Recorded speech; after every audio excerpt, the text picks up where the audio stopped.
दुनिया आज जिस भारत को हैरानी से देख रही है, उसकी वजह सिर्फ उसकी अर्थव्यवस्था या सेना नहीं है, बल्कि वह ऐतिहासिक फैसला है जिसने सदियों से प्यासे रेगिस्तान को जीवन दे दिया। जब भारत सरकार ने लगभग 2800 किलोमीटर लंबी मेगा पाइपलाइन बिछाने का साहसिक निर्णय लिया, ये वही इलाका था जहां कभी रेत के टीले ही पहचान थे, जहां पानी एक सपना था और लोग हर साल सूखे, पलायन और भुखमरी से जूझते थे। लेकिन मोदी सरकार ने इस चुनौती को सिर्फ समस्या नहीं बल्कि अवसर के रूप में देखा, और यहीं से शुरू होती है उस कहानी की नींव जिसने आज दुनिया के बड़े बड़े देशों, अमेरिका, यूरोप और यहां तक कि दुबई तक को सोचने पर मजबूर कर दिया कि भारत ने वो कर दिखाया जो दशकों तक असंभव माना जाता था। दरअसल यह परियोजना केवल पाइपलाइन बिछाने की योजना नहीं थी, बल्कि भारत के जल भविष्य को बदलने का मास्टर प्लान था। क्योंकि जब प्रधानमंत्री नरेंद्र मोदी ने हर बूंद की कीमत की बात कही थी, तब बहुतों ने इसे सिर्फ एक नारा समझा, लेकिन आज वही नारा रेगिस्तान के बीच बहती जलधारा बन चुका है। इस 2800 किलोमीटर लंबी पाइपलाइन का नेटवर्क नदियों, बांधों और जल संग्रह परियोजनाओं को जोड़ता है, जिससे वह पानी जो पहले बाढ़ बनकर समुद्र में चला जाता था, अब नियंत्रित होकर सूखे इलाकों तक पहुंच रहा है। और यही कारण है कि कभी जो जमीन खेती के लायक नहीं थी, आज वहां हरियाली उग रही है, किसानों के चेहरे पर मुस्कान लौट रही है और गांव फिर से बसने लगे हैं। यह वही मॉडल है जिसने दुबई को रेगिस्तान से वैश्विक शहर बनाया था। लेकिन फर्क यह है कि भारत ने यह काम अपने संसाधनों, अपनी तकनीक और अपने आत्मविश्वास से किया, बिना किसी विदेशी दबाव के। और इसी वजह से दुनिया हैरान है, क्योंकि भारत ने यह साबित कर दिया कि अगर नीति साफ हो और नेतृत्व मजबूत हो, तो प्रकृति की सबसे बड़ी चुनौती को भी अवसर में बदला जा सकता है। मोदी सरकार के नेतृत्व में इस परियोजना को सिर्फ गया, जहां इंजीनियरों ने आधुनिक तकनीक का इस्तेमाल किया। पाइपलाइन को इस तरह डिजाइन किया गया कि पानी की बर्बादी न्यूनतम हो। सोलर पंपिंग सिस्टम लगाए गए ताकि ऊर्जा की लागत कम हो और पर्यावरण को नुकसान न पहुंचे। यही वजह है कि आज अंतर्राष्ट्रीय मीडिया इस योजना की तुलना मिडिल ईस्ट के सबसे बड़े जल प्रोजेक्ट से कर रहा है और सवाल पूछ रहा है कि क्या भारत रेगिस्तान को अगला दुबई बना रहा है।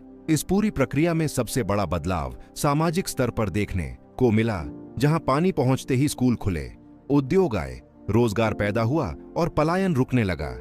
जो इलाका कभी पिछड़ेपन का प्रतीक था, वही आज विकास की नई मिसाल बनता जा रहा है। और यही वह बिंदु है जहां मोदी सरकार की रणनीति साफ दिखाई देती है। लंबी अवधि की सोच, राजनीतिक इच्छा शक्ति और जमीन पर काम करने की क्षमता। यह कहानी सिर्फ एक पाइपलाइन की नहीं है, ये उस सोच की कहानी है जिसने भारत को आयात करने वाला नहीं बल्कि समाधान देने वाला देश बना दिया। और यही वजह है कि दुनिया आज भारत से सीखना चाहती है कि कैसे रेगिस्तान को विकास के इंजन में बदला जा सकता है। और यह तो बस शुरुआत है, क्योंकि इस परियोजना के अगले चरण में और भी बड़े बदलाव आने वाले हैं, जिनकी गूंज भारत की सीमाओं से बाहर तक सुनाई देगी। जब इस 2800 किलोमीटर लंबी मेगा पाइपलाइन परियोजना के नतीजे जमीन पर दिखने लगे, तब सिर्फ भारत ही नहीं बल्कि पूरी दुनिया चौंक गई। क्योंकि जिस रेगिस्तान को दशकों तक विकास के नक्शे से बाहर मान लिया गया था, वही इलाका अब दुबई जैसी संभावनाओं का केंद्र बनता जा रहा है। अंतर्राष्ट्रीय मीडिया में सवाल उठने लगे कि आखिर भारत ने वह क्या कर दिया जो अमीर तेल देशों ने अरबों डॉलर खर्च करके किया था। दरअसल फर्क पैसे का नहीं बल्कि सोच का था। मोदी सरकार ने पानी को सिर्फ संसाधन नहीं बल्कि रणनीतिक हथियार की तरह इस्तेमाल किया। इस पाइपलाइन नेटवर्क के जरिए नदियों के अतिरिक्त पानी को सूखे क्षेत्रों तक पहुंचाया गया, जिससे एक ओर बाढ़ की समस्या कम हुई और दूसरी ओर रेगिस्तान को जीवन मिला। यही कारण है कि आज अमेरिका और यूरोप के जल विशेषज्ञ भारतीय मॉडल का अध्ययन करने भारत आ रहे हैं, क्योंकि उन्हें समझ में आ गया है कि आने वाले समय में युद्ध जमीन या तेल के नहीं बल्कि पानी के होंगे, और भारत इस भविष्य की तैयारी आज ही कर रहा है। दुबई का उदाहरण सबके सामने है, जहां रेगिस्तान को आधुनिक शहर में बदल दिया गया, लेकिन वहां यह काम डिसैलिनेशन प्लांट्स और भारी लागत से हुआ, जबकि भारत ने प्राकृतिक जल प्रबंधन, पाइपलाइन नेटवर्क और सोलर ऊर्जा के मेल से यह चमत्कार कर दिखाया। यही वजह है कि यह मॉडल विकासशील देशों के लिए उम्मीद की किरण बन गया है, क्योंकि हर देश दुबई की तरह अमीर नहीं हो सकता, लेकिन भारत जैसा स्मार्ट प्लान अपनाकर अपने रेगिस्तान को हरा भरा जरूर बना सकता है। इस परियोजना से सबसे बड़ा बदलाव किसानों की जिंदगी में आया। जहां कभी साल में एक फसल भी मुश्किल से होती थी, अब वहां 2-2 और 3-3 फसलें होने लगी हैं।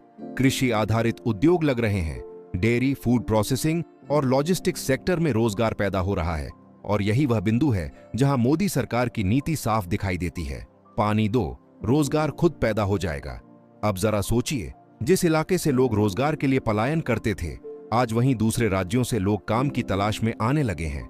यही असली परिवर्तन है और यही कारण है कि संयुक्त राष्ट्र और वर्ल्ड बैंक जैसी संस्थाएं भी भारत के इस जल मॉडल को गंभीरता से नोटिस कर रही हैं, क्योंकि जल संकट आज वैश्विक समस्या बन चुका है और भारत ने उसका समाधान जमीन पर दिखा दिया है।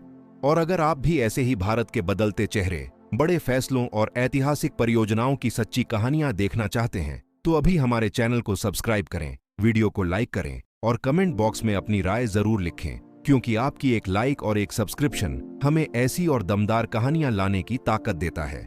आगे आने वाले समय में इस पाइपलाइन नेटवर्क को और विस्तार दिया जाना है, जिससे और भी सूखे इलाके कवर होंगे, नए शहर बसेंगे और भारत का रेगिस्तान विकास का नया इंजन बनेगा। यही वजह है कि आज कहा जा रहा है कि भारत सिर्फ दुबई की नकल नहीं कर रहा, बल्कि उससे आगे निकलने की तैयारी में है, क्योंकि यहाँ विकास सिर्फ चमकदार इमारतों के लिए नहीं, बल्कि आम आदमी की जिंदगी बदलने के लिए हो रहा है। और इस पूरी सोच के केंद्र में है मजबूत नेतृत्व, साफ नीयत और दूरदर्शी योजना, जिसका नाम है मोदी सरकार। ये कहानी यहीं खत्म नहीं होती, क्योंकि इसके अगले चरण में ऐसे खुलासे हैं जो आपकी सोच ही बदल देंगे कि भारत आने वाले वर्षों में किस दिशा में बढ़ रहा है। अब जरा कल्पना कीजिए उस भारत की जिसे कभी दुनिया सिर्फ जनसंख्या और गरीबी के चश्मे से देखती थी। वही भारत आज 2800 किलोमीटर लंबी पाइपलाइन बिछाकर रेगिस्तान को विकास की राजधानी में बदल रहा है। और यही वजह है कि आज अंतर्राष्ट्रीय मंचों पर भारत को लेकर चर्चा का स्वर बदल चुका है। उस आत्मनिर्भर सोच की कहानी है जिसने भारत को समाधान देने वाला राष्ट्र बना दिया है। जिस रेगिस्तान में कभी ऊंटों के काफिले और सूखे कुएं ही पहचान थे, आज वहीं smart city, industrial corridor, solar park और ग्रीन जोन की योजना बनाई जा रही है। और यह सब किसी कल्पना पर नहीं, बल्कि उस जमीन पर हो रहा है जहां पानी अब पाइपलाइन के जरिए लगातार पहुंच रहा है। यही वह बिंदु है जहां दुनिया को एहसास होता है कि भारत सिर्फ दुबई बनने की कोशिश नहीं कर रहा, बल्कि एक ऐसा मॉडल तैयार कर रहा है जो दुबई से भी ज्यादा टिकाऊ और आम आदमी के लिए फायदेमंद है। मोदी सरकार ने इस पूरे मिशन को विकास बनाम पर्यावरण की बहस से ऊपर उठाकर विकास के साथ पर्यावरण का उदाहरण बना दिया, क्योंकि जहां एक ओर पानी पहुंचाया गया, वहीं दूसरी ओर जल संरक्षण, रेन वाटर हार्वेस्टिंग और सोलर एनर्जी को अनिवार्य बनाया गया, ताकि आने वाली पीढ़ियों को भी इसका लाभ मिले। जय हिंद।